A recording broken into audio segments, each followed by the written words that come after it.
the organizers are ready, we are going to begin. I'm Dr. Robert Amler. I am Vice President for Government Affairs here at New York Medical College and also Dean of the School of Health Sciences and Practice. And on behalf of everyone at New York Medical College, we're so happy to have you here this evening for what will be, I think, a stellar and also very informative and very productive event. We are here to recognize and honor the founder of New York Medical College, Mr. William Cullen Bryant.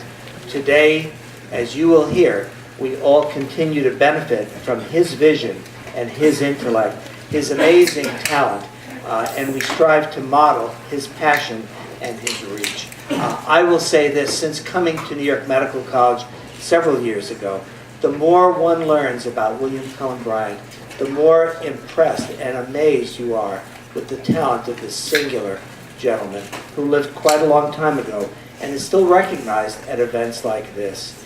Our introduction this evening will be given by Dr. Edward Halpern.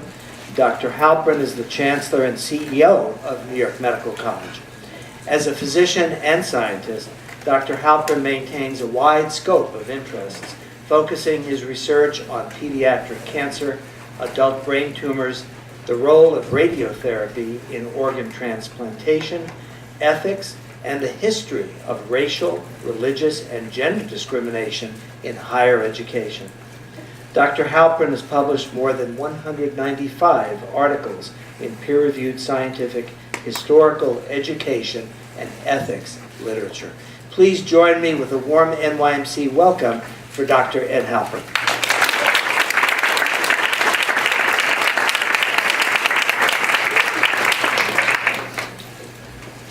Guys, you want to take chairs? Can we consolidate so there's some more room for people to sit?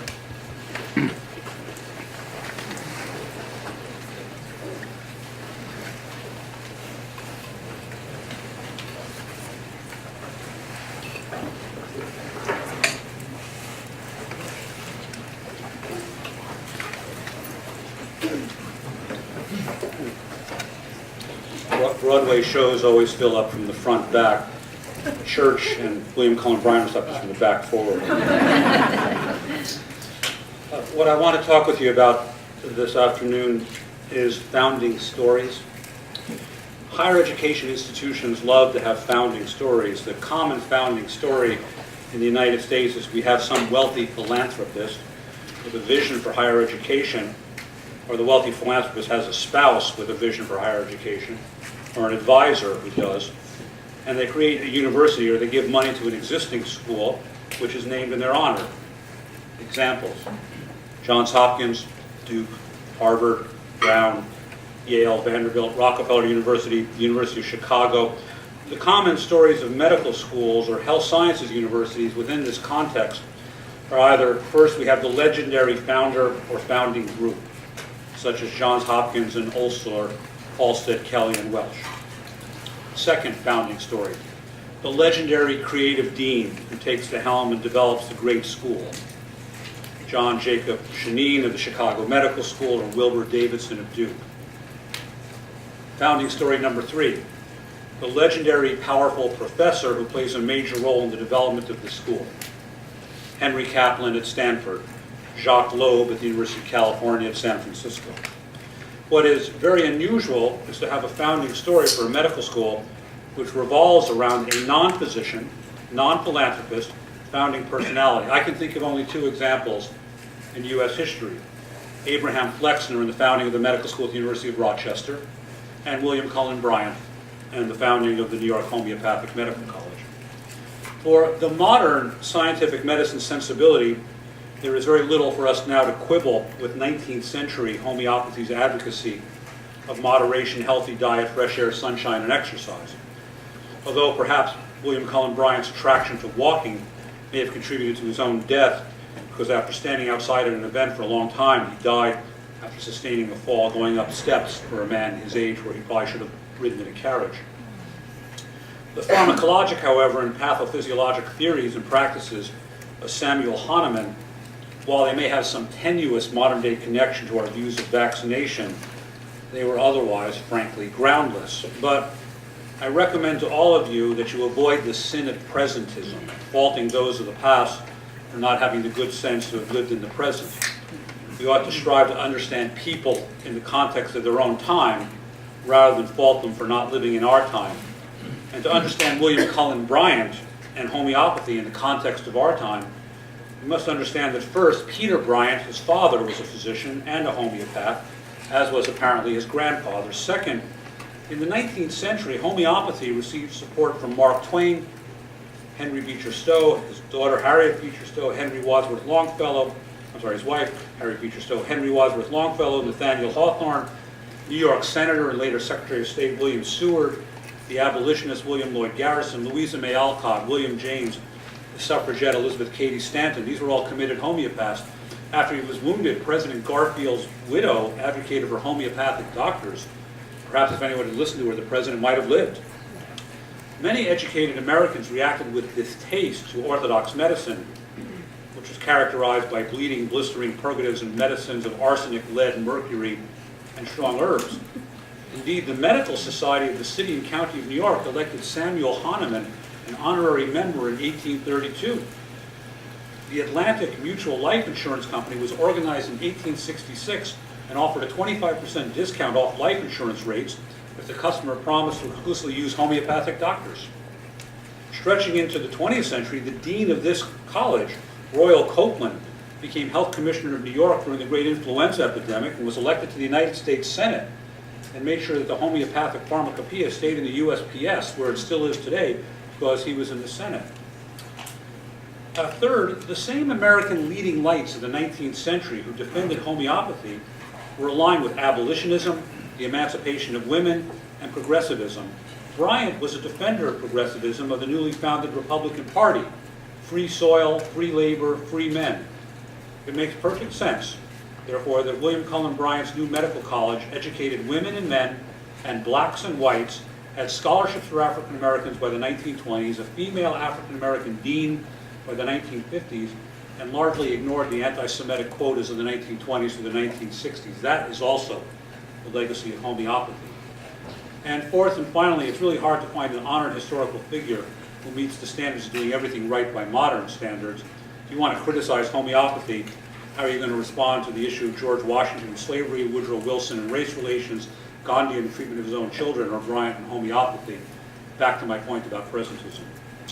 Therefore, I would assert that in the context of his times, our college's founder measures up quite well indeed. We are grateful to have him as our founder, to honor him in this new display describing his life, times, and contributions. We are grateful to the Tartell family for bringing this exhibit home to New York Medical College. Thank you.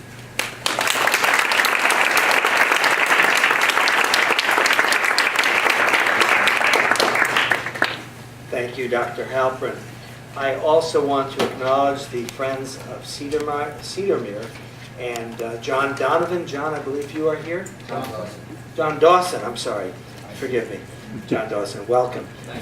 John Dawson and the Friends of Cedarmere have just donated to our library a number of very important texts and books that will become a valuable addition to our collection. So thank you very much.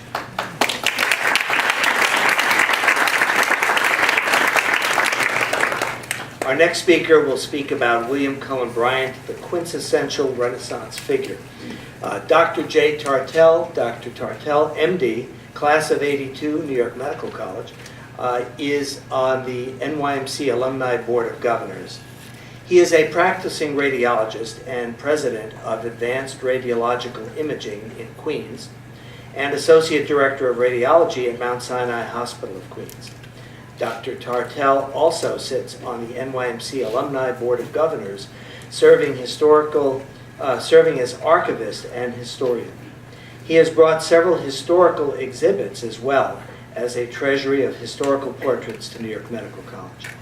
Dr. Tartell has also donated a collection of William Cullen Bryant's poetry and writings to the NYMC Library. Thank you very much, Dr. Tartell, and please join us at the podium. Thank you.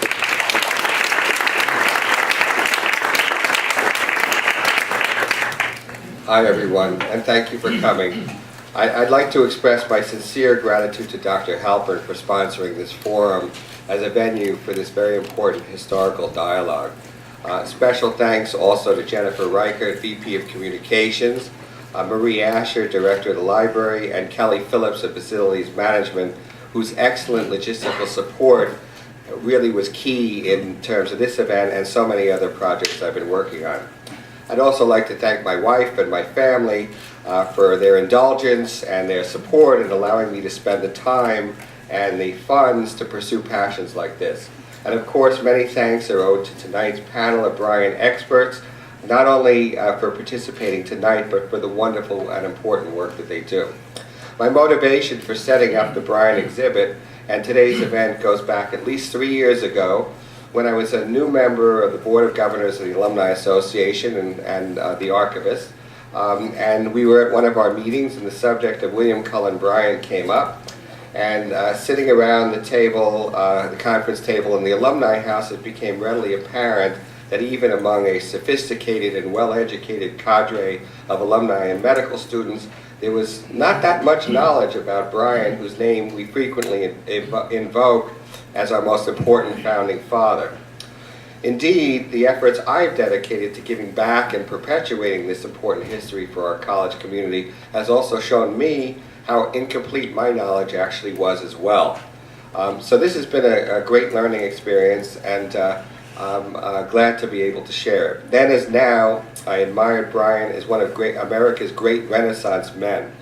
Bryant was interested in promoting individual health for Americans, public health for New Yorkers, even for the disadvantaged.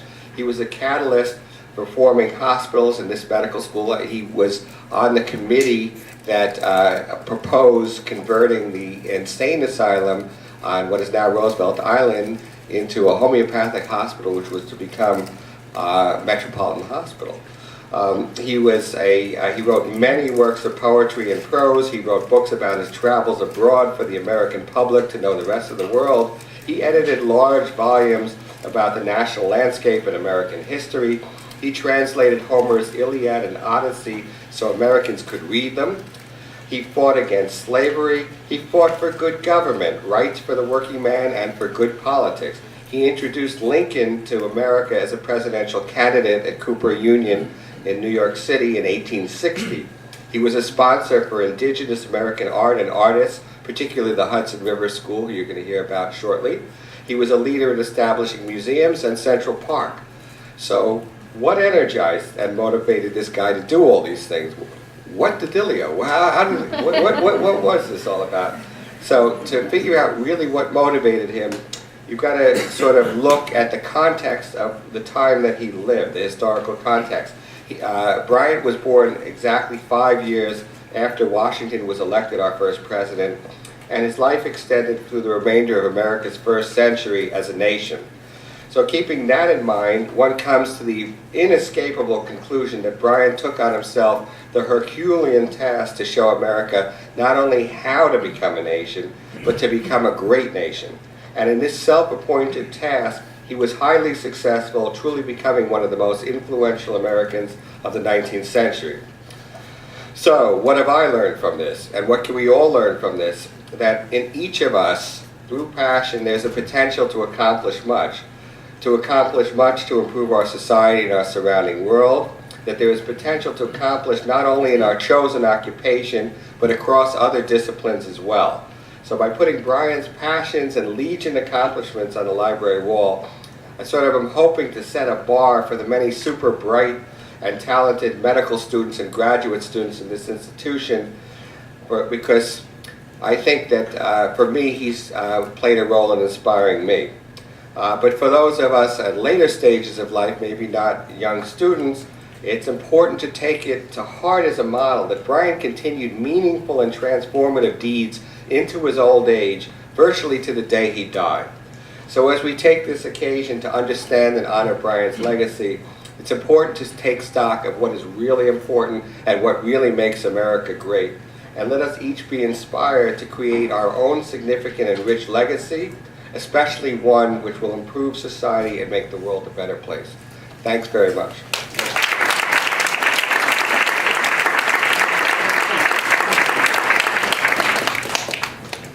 terrific words about a terrific man. Our next speaker I've already mentioned, Mr. John B. Dawson Jr., who was responsible for this great donation to our library. Thank you very much again. John is the current president of the Friends of Cedarmere and a member of its board of directors.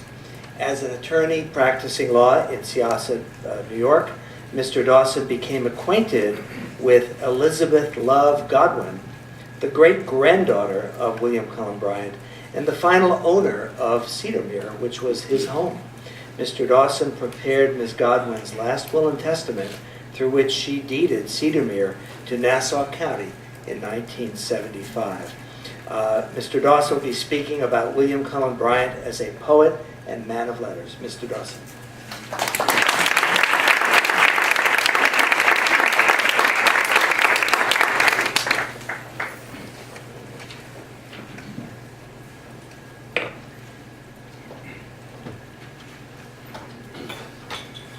I'm delighted to have been invited to attend this opening of the permanent exhibit honoring William Cullen Bryant, the first president of your medical college, a poet and editor of the New York Evening Post for 50 years, and one of the most influential civic leaders in the 19th century.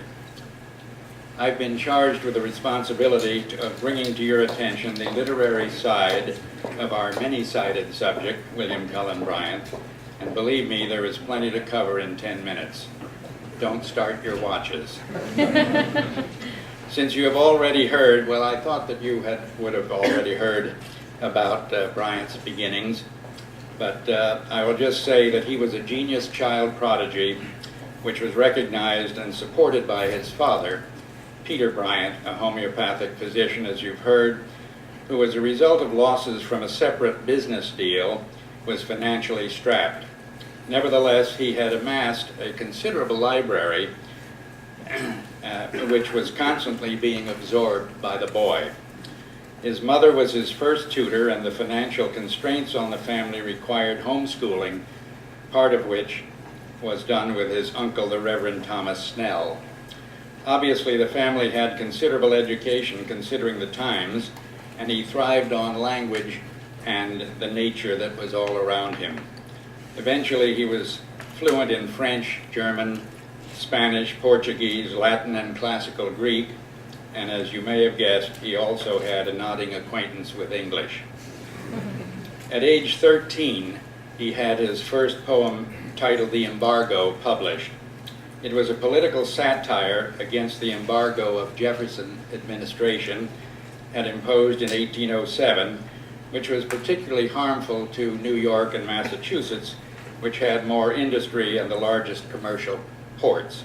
It was published by his father in 1808, completely sold out, and was republished again in 1809. Bryant was in love with nature and made it his business to praise it throughout his life. He loved hiking through the countryside, taking it all in. During one such hike, he watched a lone bird circling above him, which spurred him to write To a Waterfowl when he was 21, which was reviewed by his contemporaries as America's best short poem in English. He wandered the woods in the Berkshires and along the lower Hudson and was inspired by the great beauty of nature. Somewhere along the line, he wrote, The Gladness of Nature. Is this a time to be cloudy and sad, when our Mother Nature laughs around, when even the deep blue heavens look glad, and gladness breathes from the blossoming ground? There are notes of joy from the hangbird and wren, and the gossip of swallows through all the sky. The ground squirrel gaily chirps by his den, and the wilding bee hums merrily by. The clouds are at play in the azure space, and their shadows at play on the bright green veil, and here they stretch to the frolic chase, and there they roll on the easy gale. There's a dance of leaves in that aspen bower. There's a titter of winds in that beechen tree. There's a smile on the fruit and a smile on the flower, and a laugh from the brook that runs to the sea. And look at the broad-faced sun, how he smiles, and on the dewy earth that smiles in his ray. On the leaping waters and gay young isles, I look, and he'll smile the gloom away. With the exception of 7 months of attendance at Williams College, which he had little use for, Bryant had no formal education, and financial difficulties prevented him from attending Yale, which was his choice.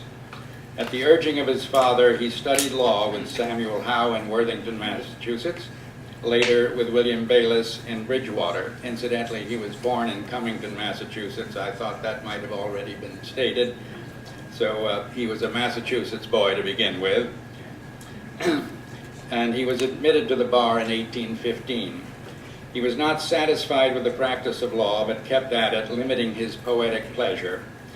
However, he did write his most well-known poem, Thanatopsis, which I think you'll find in the hallway in the library, meaning meditation on death, probably in 1817 or earlier, first published in 1817, but revised to its final version in 1821 in advance of making a presentation at Harvard, where he also introduced another poem, The Ages, which consisted of 35 verses of the history of civilization, culminating in the establishment of the United States.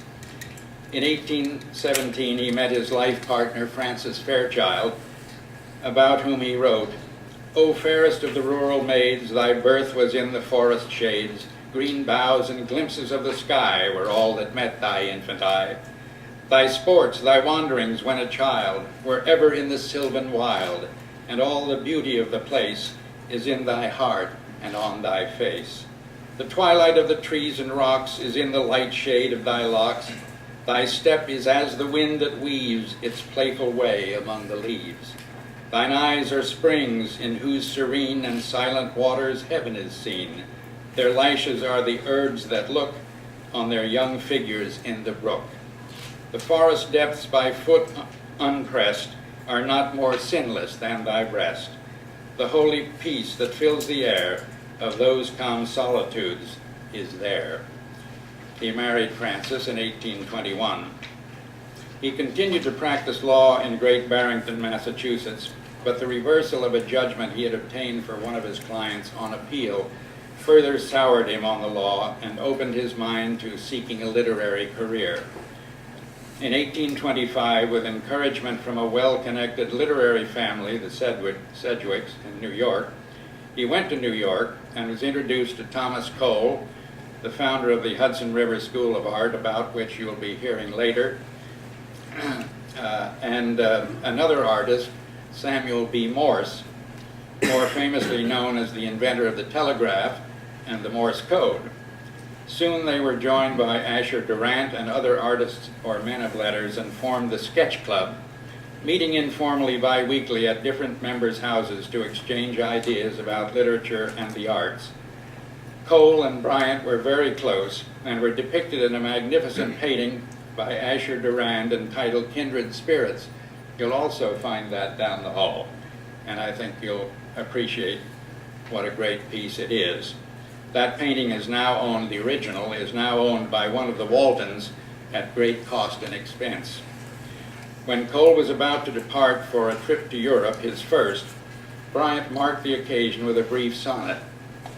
"Thine eyes shall see the light of distant skies, yet, Cole, thy heart all shall bear to Europe's strand a living image of thy native land, such as thine grown on glorious canvas lies, lone lakes, savannas where the bison roves, rocks rich with summer garlands, solemn streams, skies where the desert eagle wheels and screams, spring bloom and autumn blaze of boundless groves. Fair scenes shall greet thee where thou goest fair, but different, everywhere the trace of men, paths, homes, graves, ruins from the lowest glen, to where life shrinks from the fierce alpine air. Gaze on them till the tears shall dim thy sight, but keep that earlier, wilder image bright." He was employed as editor of the New York Review, which shortly merged with the United States Review and Literary Gazette. However, to supplement his income, he also accepted a part-time position with the New York Evening Post under William Coleman, the editor. That was a paper founded by Alexander Hamilton in 1801. And as a result, Coleman, the editor, was suffering from ill health, and as a result he rose quickly from assistant editor to editor-in-chief, and after Coleman's death, co-owner of the most prestigious newspaper in New York, if not the country. For the next 50 years as editor, Bryant influenced the citizens of New York and elsewhere with his strong and prolific editorials and letters, leading to the creation of Central Park and the Metropolitan Museum of Art, among other worthy causes. He also supported the candidacy of Abraham Lincoln and introduced him to the Eastern Establishment, as you have heard, at Cooper Union in 1860, where Lincoln made one of his most effective speeches. Bryant and Lincoln remained in regular contact throughout Lincoln's presidency, not always in agreement, and upon Lincoln's assassination, he penned the following: "O slow to smit and swift to spare, gentle and merciful and just, who in the fear of God didst bear the sword of power and nation's trust. In sorrow by thy bier we stand, amid the awe that hushes all, and speak the anguish of a land that shook with horror at thy fall. Thy task is done, the bond of free. We bear thee to an honored grave, whose proudest monument shall be the broken fetters of the slave. Pure was thy life, its bloody close hath placed thee with the sons of light, among the noble host of those who perished in the cause of right." Little mention has been made concerning his writings of fiction, but for 7 years, between 1825 and 1832, he supplied many articles, stories, and poems to the Review, demonstrating yet another aspect to his literary versatility. To sum up, William Cullen Bryant was considered to be a literary giant of his time by, among others, Ralph Waldo Emerson, Catherine Sedgwick, Henry Wadsworth Longfellow, Edgar Allan Poe, Washington Irving, James Fenimore Cooper, Charles Dickens, William Wordsworth, Daniel Defoe, and Walt Whitman. For those who are interested in examining every aspect of William Cullen Bryant's life, please Google William Cullen Bryant, where vast resources are available. You won't run out of things to read. If you should have questions concerning the Friends of Cedarmere, who I represent, don't hesitate to color me during the reception.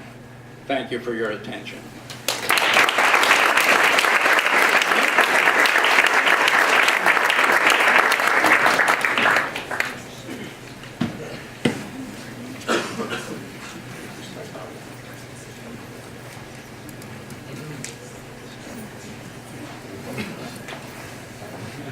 Thank you, Mr. Dawson. Very well said, and beautiful poetry reading, I would say. My pleasure. Our next speaker, Harrison Hunt, is the former senior curator of history and supervisor of historic sites for the Nassau County Department of Parks, Recreation, and Museums. He helped organize the Friends of Cedarmere and served as its first president. Mr. Hunt has written 3 books about the Civil War and numerous articles on Long Island history.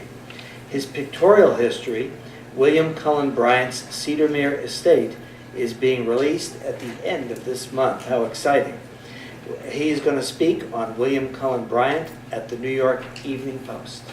Mr. Hunt.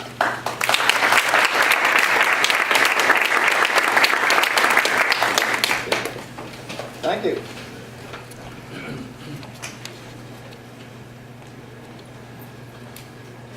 Yes, I'll take a few minutes to discuss William Cullen Bryant as the influential and successful editor of the New York Evening Post. As you've been told, Bryant earned his reputation as a significant poet while quite young, with the publication of Thanatopsis in 1817. But as you can imagine, at that time one could hardly make a living as a poet in rural Massachusetts. So Bryant had to look to other occupations. After a few years of study, he became a lawyer in Great Barrington, as John mentioned, and he hated it. So in 1825, when he was offered the opportunity to come to New York and edit a new literary journal, he jumped at the chance, and he was asked to be the editor of the New York Review and Athenaeum magazine. A copy of the first issue. Now, unfortunately, the New York Review did not do so well, but Bryant did, making a good impression and meeting many of New York's literary movers and shakers. So the following year, when the New York Evening Post newspaper needed an acting editor, they asked Bryant, famously declaring that politics and a belly full are better than poetry and starvation. He launched on a new career. In 1829, he was named editor-in-chief and made part owner of the newspaper, a position he held for the rest of his life. Under Bryant's leadership, the Post, which had been founded by Alexander Hamilton in 1801, earned a solid reputation for integrity, arguably becoming the most highly respected newspaper in the city. It certainly was the paper that the higher-class New Yorkers chose to read. This, in turn, meant that it was the newspaper in which the best stores, places like Tiffany's, wanted to run their ads, guaranteeing a steady income for the Post and its editor. And amazing as it may seem today, the Post was the most liberal newspaper in the city.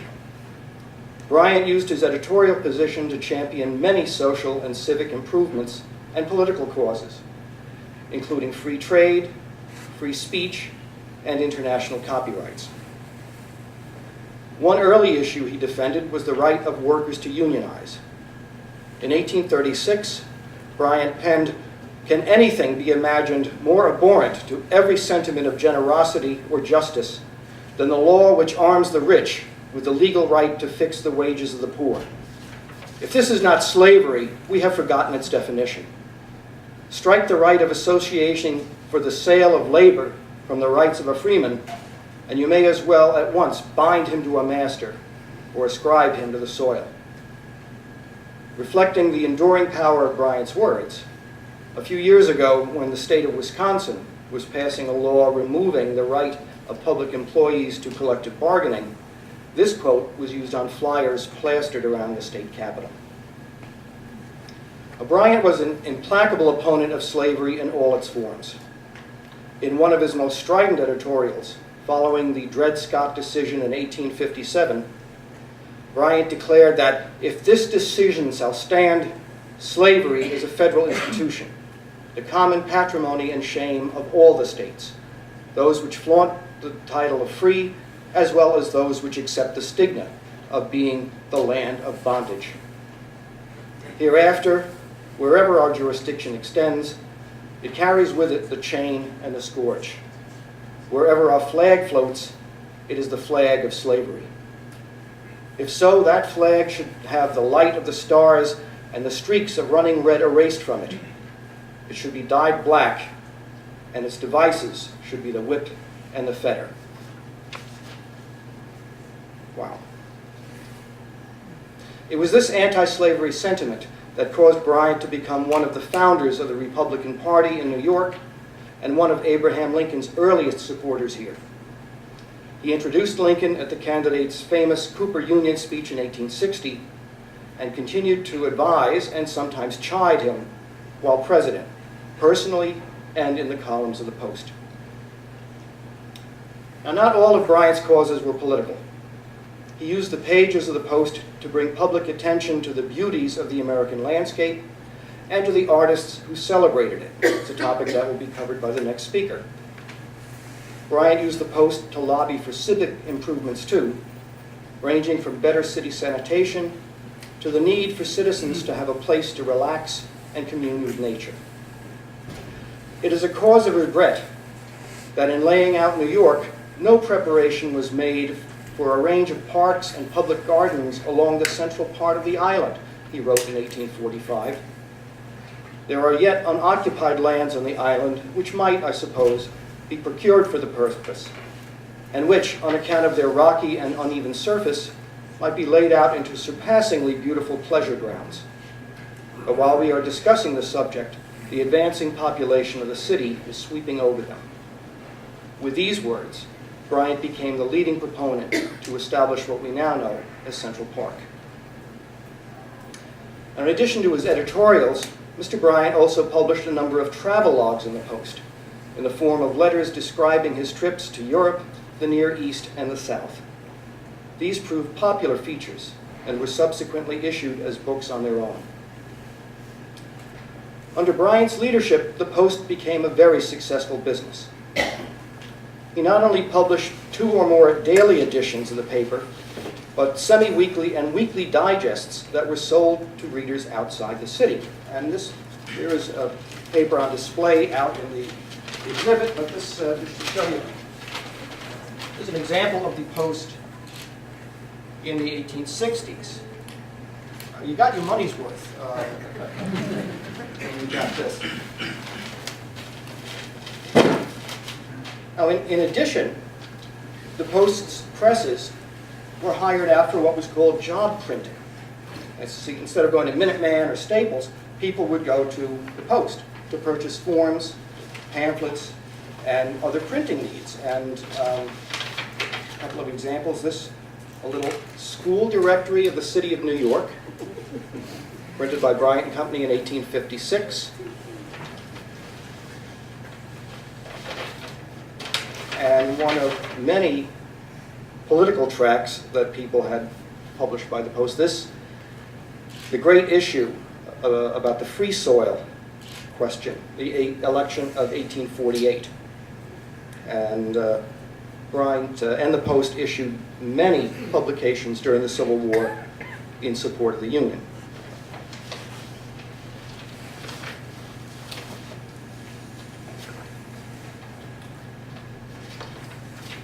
Well, as a result of his careful management of the Post and of his own finances, Bryant became quite well off. How well?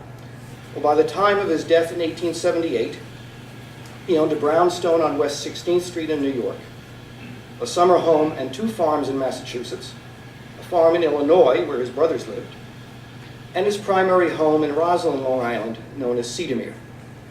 That estate comprised 170 acres containing 13 houses, 2 mills, and a variety of other structures.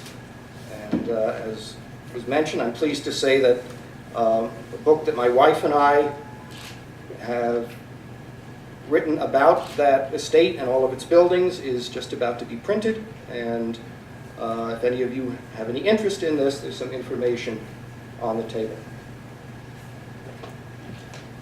In addition to his wealth, as a result of his many years at the Post, Bryant became one of New York's leading citizens.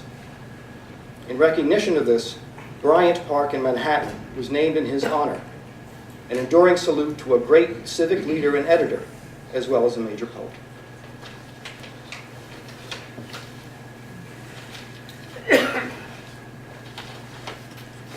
Thank you very much.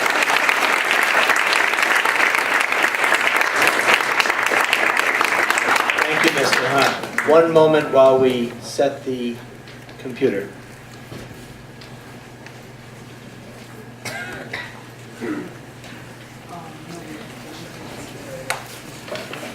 And there's the portrait, the painting rather, Kindred Spirits, of which you've already heard. You're going to hear a lot more now about the art world. Jonathan P. Harding is the curator of collections at the Century Association in New York, an arts and letters club founded in 1847. Mr. Harding has taught the history of American art at Seton Hall University and the School of Visual Arts, and is the author of the Boston Athenaeum Collection, Pre-20th Century American and European Painting and Sculpture. He's going to speak about William Cullen Bryant and American art. Mr. Harding.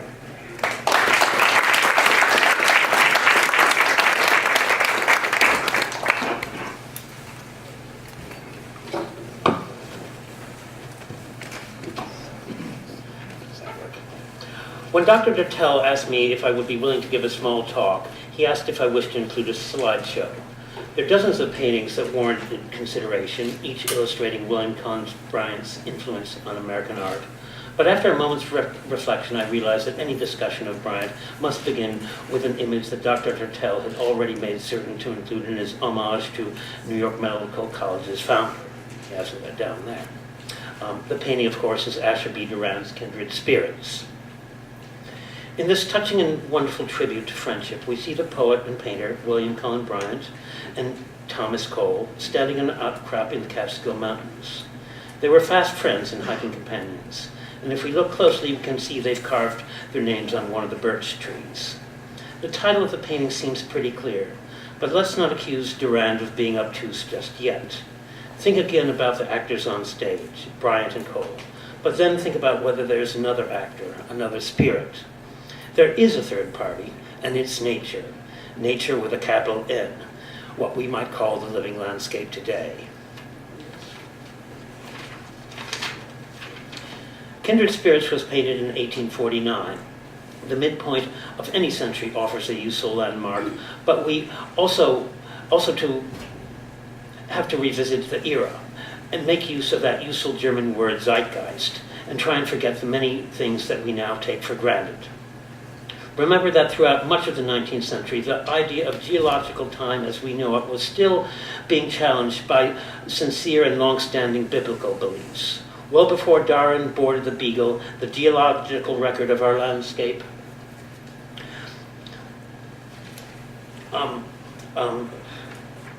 was raising questions about the age of Earth, pushing its origin well beyond 4,000 years before Christ and the creation of the Garden of Eden.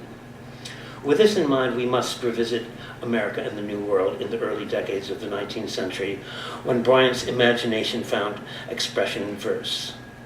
Even in Thanatopsis, published in 1817, we see nature, again nature with a capital N, acquiring a spiritual identity of its own, a pantheistic understanding of the world that would evolve into transcendentalism and find further expression in the writings of Ralph Waldo Emerson. God and nature as one. The New World was considered a new Eden, and we must bear this in mind when looking at many of the landscapes painted by the artists of the Hudson River School. We need to keep Zeitgeist in mind when we look at another facet of the 19th century. Nature may have been a source of inspiration, a muse, but the idea of art for art's sake would have been alien to most of the authors and artists of the time. The role of the arts was to elevate and educate mankind in both moral and spiritual ways, just as the sermons and the stained glass windows in a Gothic cathedral were meant to instruct and enlighten the masses in the Middle Ages. When we look at Kindred Spirits in this light, we should note the attention Durand has given to both the vegetation and geology, using the two to create a cathedral-like vaulting. And it's no accident that he designed the painting that way. This was Bryant's world, and even into the 20th century he remained a compass. His verse appeared in every grade school primer, and trade editions of his poetry could be found in even the most modest of home libraries. His rhymes and stanzas may not trans well into our era, but if you think of him as the Robert Frost of his age, you'll have an idea of his role in the creation of America's poetic identity. Given his many roles, especially as editor of the New York Evening Post, Bryant made many enemies, but even the bitterest found beauty in his poetry. In 1844, just 5 years before Kindred Spirits was painted, Philip Home noted in his diary, quote, "How such a black-hearted misanthrope as Bryant should possess an imagination teeming with beautiful images astonishes me. One would as soon expect to extract drops of honey from the fangs of a rattlesnake." Bryant was better loved in another neck of the woods, love for both his poetry and support. This is, of course, what Kindred Spirits also speaks to. We tend to think of American art begins with the likes of Thomas Cole, but this would not be correct, and we have to remember just how young and innocent this country was at the time. We take institutions like the Metropolitan of Art for granted, but in 1825 we had nothing comparable.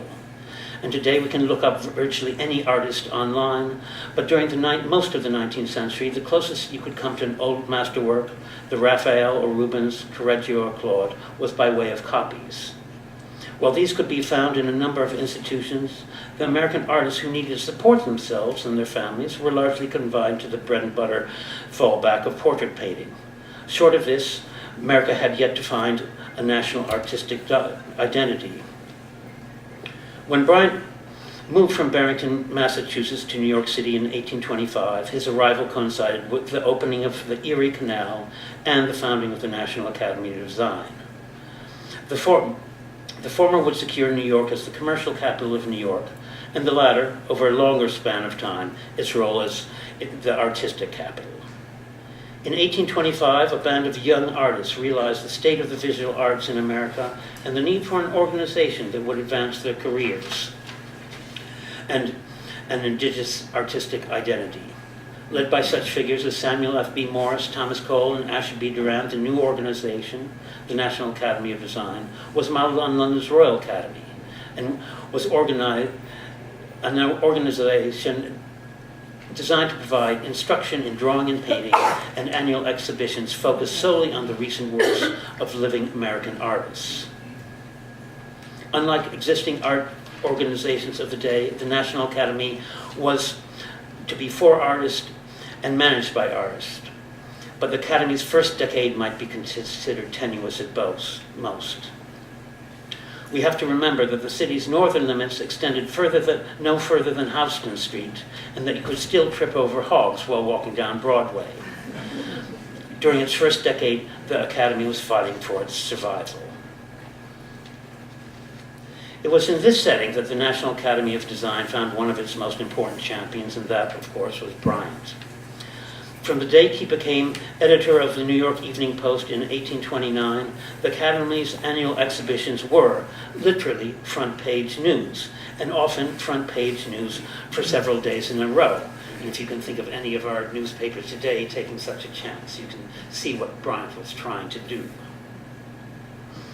He understood the need for America's artistic independence from Europe and threw the weight of the New York Evening Post behind the Academy. And many of his ideas are very much capitulated in this new vision of American art, which he expressed in his poem, To Cole Departing for Europe. I won't read it to you again, but remember how he tells Cole what he'll be seeing in the old world, the works of great masters and history, but reminding him at the end of it to keep that earlier wild vision bright, the American landscape.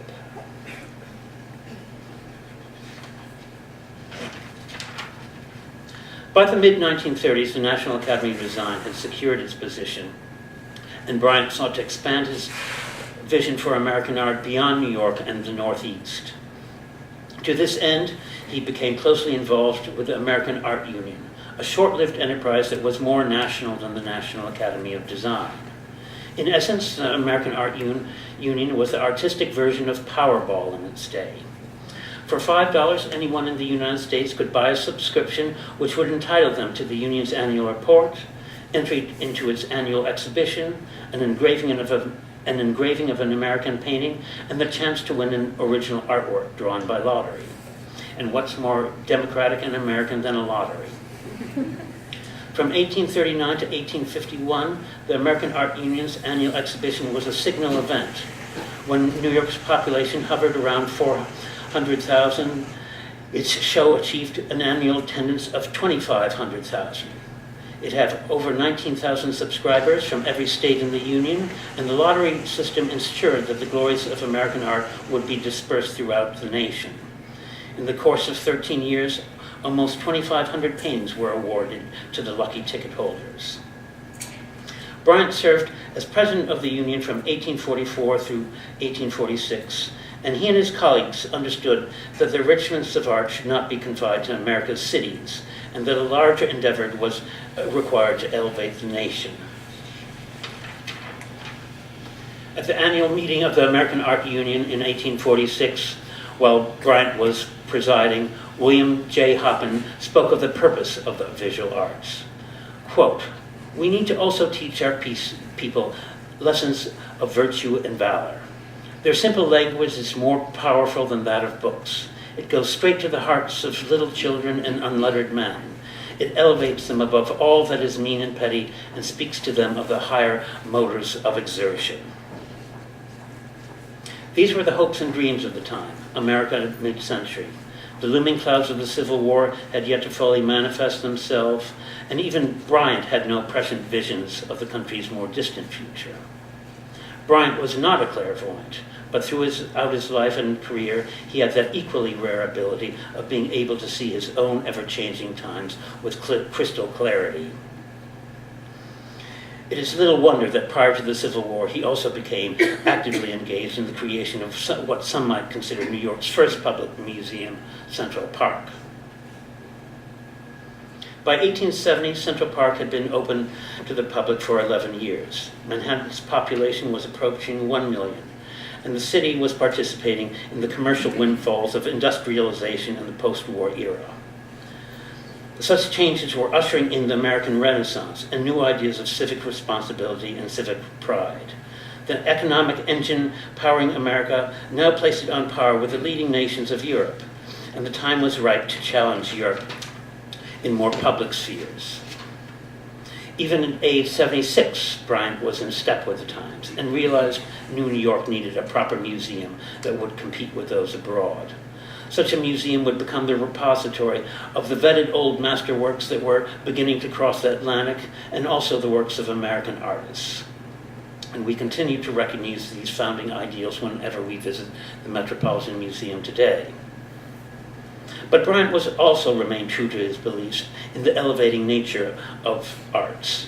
In his 1869 speech announcing plans for the museum, he was careful to note, quote, "To the great cities resort not only that which is eminent in talent, all that is splendid in genius, and all that is active in philanthropy, but also all that is most dexterous in villainy and is most foul in guilt. It is the labyrinth of such mighty, crowded populations that crime finds its safest lurking places. My friends, it is important that we should encounter the temptations to vice in this great and too rapidly growing capital by attractive entertainments of an innocent and improving nature. We must be beforehand with vice in our arrangements for all that gives grace and cheerfulness to society." Bryant always had an opinion. This is my thumbnail sketch of some of the institutions that Bryant's been involved with. Each one has been the subject of seminars and dissertations. But some of you undoubtedly are wondering a little bit more about why I'm here and what the Century Association is. As been noted, it is an arts and letters club that's located in Midtown. It was founded in 1847 by William Cullen Bryant and many of the artists of the Hudson River School, his close compatriots and friends. During much of the 19th century, it actually played a very significant role. It maintained a gallery which had monthly exhibitions, and figures like Winslow Homer, Albert Bierstadt, Worthington Whitridge showed on the Century Association's walls more than they did any other institution during their career. But in 1846, at the height of the Civil War, the club realized that they'd overlooked something, that Bryant's 70th birthday was right around the corner. In a very short amount of time, they pulled together a major gala in honoring him. There was a large dinner with over 400 people in attendance. Ralph Waldo and Emerson, Harriet Beecher Stowe, many others appeared and were speakers. But in the middle of it, the artists presented Bryant with a portfolio of 40 paintings. In presenting them, they chose the president of the National Academy of Design, Daniel Huntington, to speak. And he said, and let's remember Philip Home's words as well, how different these are. "Honored and beloved poet, the artists of the club have entrusted me with the privilege of presenting you with this collection of sketches in a token of their love and admiration. Indeed, sir, the artists love you very much, and you know it. We claim you as one of us, remembering that you were a member and founder of the National Academy of Design, a brother of the pencil most dear to all of our hearts. Of the vast multitudes who, with ever-growing delight, bend over your pages, there are none whose hearts glow with deeper joy and pride than those of the artists tonight who take part in this festive solemnity. For many years, by mountain and stream and in stillness of the studio, we have been cheered by your vivid picture of American scenery and inspired by your songs of human freedom. The collection remained with Bryant throughout his life in his house in Cedarmere, as has been discussed. But in 1908, his daughters bequeathed them back to the Century. At the very same time, they bequeathed kindred spirits to the New York Public Library. And fortunately, the Century still has its collection, although the Public Library no longer has kindred spirits. Thank you.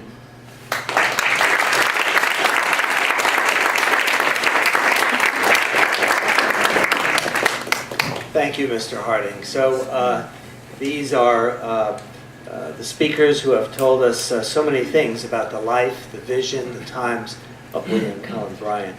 Dr. Halpern spoke of Mr. Bryant's vision in looking at health and the public condition and visioning this era of public health that later emerged, and the branch of medicine known as homeopathy, which, although now we've moved on to other therapies, it was considered a breakthrough at its time.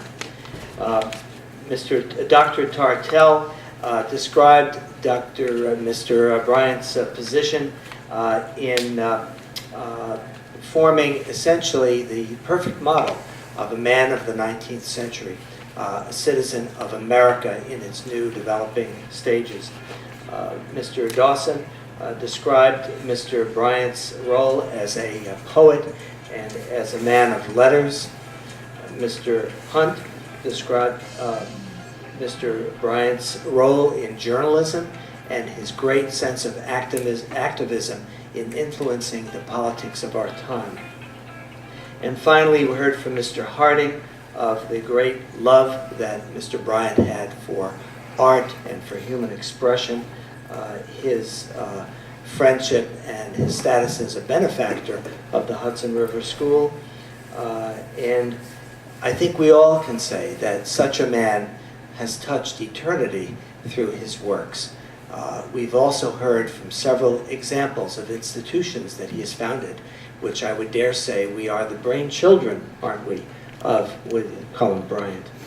An example we are particularly proud of here at New York Medical College is the development now of great new things that are happening on our campus.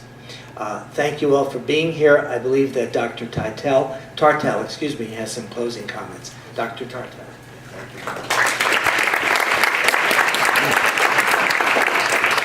Not really closing comments. I just want to point out a few things. The Friends of Cedarmere have been very nice and very generous to bring with them William Cullen Bryant's homeopathic medical kit that he used in his home for his own personal health, and it's sitting on the table over there if anybody would like to look at it.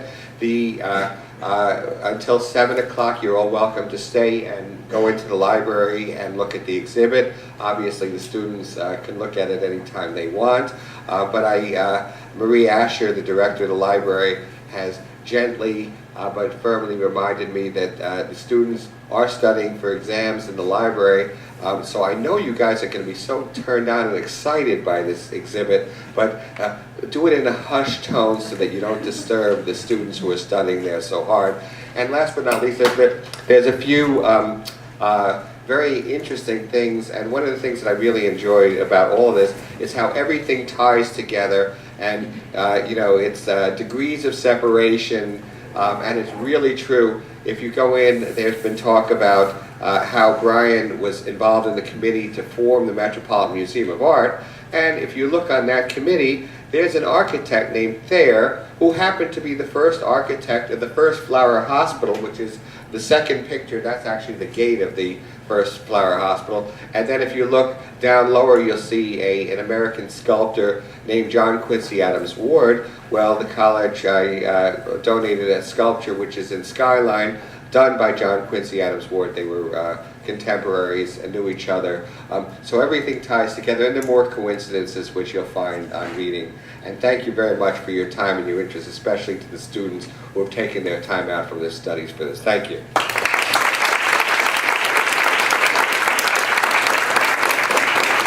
So feel free to tour quietly, please. And for those who may have some specific questions for our speakers, I'm hoping they can remain for just a few more minutes and handle your questions individually. It was great having you all here this evening. Thank you for coming to New York Medical College, where great things are happening. Thank you and good night.